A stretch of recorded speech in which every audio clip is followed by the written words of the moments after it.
Hello students, good morning. So ఈరోజు మనం draw చేయబోయేది వచ్చేసి క్యూబ్. సో అందుకు ఫస్ట్ నేను ఏం చేస్తున్నానంటే ఐసోమెట్రిక్ ప్లేన్ని ఆన్ చేసుకున్నాను. నెక్స్ట్ లైన్ కమాండ్ టైప్ చేశాను. సో ఫస్ట్ పాయింట్ మెన్షన్ చేశాను. సో అక్కడ మీరు అబ్జర్వ్ చేసినట్టయితే 30 ఇంక్లినేషన్ 30 degrees కనిపిస్తుంది చూడండి. సో 30 ఇవ్వండి. నెక్స్ట్ వచ్చేసి చూడండి, యాంగిల్ 150, లెంత్ 30 ఇవ్వాలి. నెక్స్ట్ చూడండి, యాంగిల్ వచ్చేసి 150 అండ్ లెంత్ 30 ఇవ్వండి. 30 enter. Then again 30 and 30, length is 30, angle is 30. Then press escape press చేయండి, కమాండ్ నుంచి ఎగ్జిట్ అవుతారు. సో ఇప్పుడు పాయింట్స్ మార్క్ చేద్దాం. సో ఏ టెక్స్ట్ యానోటేషన్స్లో ఏ టెక్స్ట్ కమాండ్ ఉంటుంది, ఏని సెలెక్ట్ చేసుకోండి. సో నెక్స్ట్ మళ్ళీ స్పేస్ బటన్ క్లిక్ చేసినట్టయితే previous command A text command activate అవుతుంది. బి టైప్ చేయండి.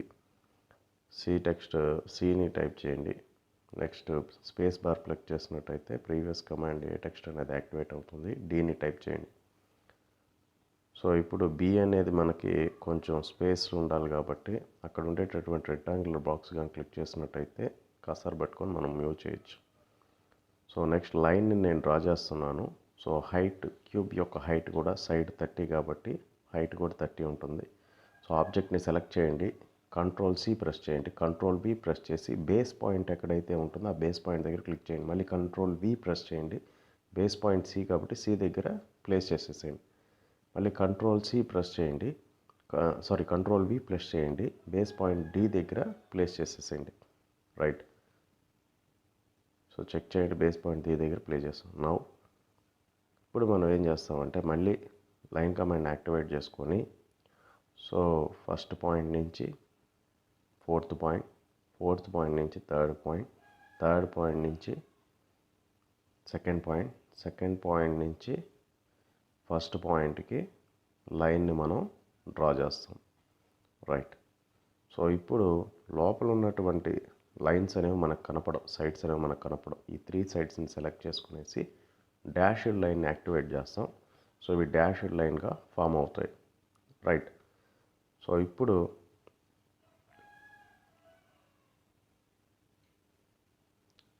డైమెన్షన్స్ మనం ప్రొవైడ్ చేయాలి కాబట్టి సో మనం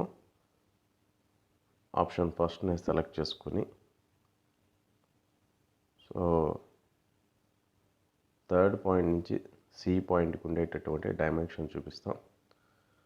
సో నెక్స్ట్ మీరు అబ్జర్వ్ చేసినట్టయితే అన్నిటి కలర్స్ని చేంజ్ చేస్తున్నాను కాబట్టి ప్రతి ఆబ్జెక్ట్ని సెలెక్ట్ చేసుకునేసి ప్రాపర్టీస్లో ఉన్నటువంటి బైలేయర్ కలర్ని చేంజ్ చేసుకుంటానండి. అబ్జర్వ్ చేయండి.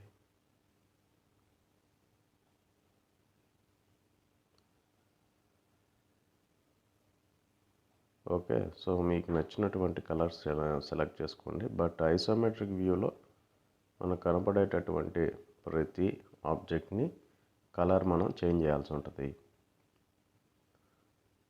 ఓకే, నేను ఇక్కడ ఎల్లో సెలెక్ట్ చేసుకున్నాను. సో మళ్ళీ యానోటేషన్స్లో ఏ టెక్స్ట్ కమాండ్ని యాక్టివేట్ చేసుకొని సో ఫస్ట్ పాయింట్కి ఫస్ట్ అని టెక్స్ట్ ఇచ్చాను. సెకండ్ పాయింట్కి 2 అని సెలెక్ట్ చేసి ఎంటర్ ప్రెస్ చేశాను. నెక్స్ట్ ఏ టెక్స్ట్ కమాండ్లో 3ని సెలెక్ట్ చేసి సో ఆపోజిట్ కార్నర్ స్పెసిఫై చేయడమో లేదంటే నెక్స్ట్ లెంత్ స్పెసిఫై చేయడమో అలా స్పెసిఫై చేసినప్పుడు మనం టెక్స్ట్ని టైప్ చేసేదానికి అవకాశం ఇస్తుంది. సో టెక్స్ట్ని టైప్ చేసిన తర్వాత పాయింట్ కొంచెం దగ్గరగా ఉండేటట్టుగా ప్లేస్ చేసుకోండి. సో మళ్ళీ స్పేస్ బటన్ క్లిక్ చేసినట్టయితే ఏ టెక్స్ట్ కమాండ్ యాక్టివేట్ అవుతుంది. 4ని టైప్ చేయండి. సో 2 కొంచెం దగ్గరగా ఉంది, దాన్ని మూవ్ చేసేదానికి రెక్టాంగిల్ బటన్ మనం ప్రెస్ చేసినట్టయితే మూవ్ అయ్యేదానికి ఛాన్స్ ఉంటుంది. సో ఈ విధంగా మనం క్యూబ్ని డ్రా చేయొచ్చు. Thank you.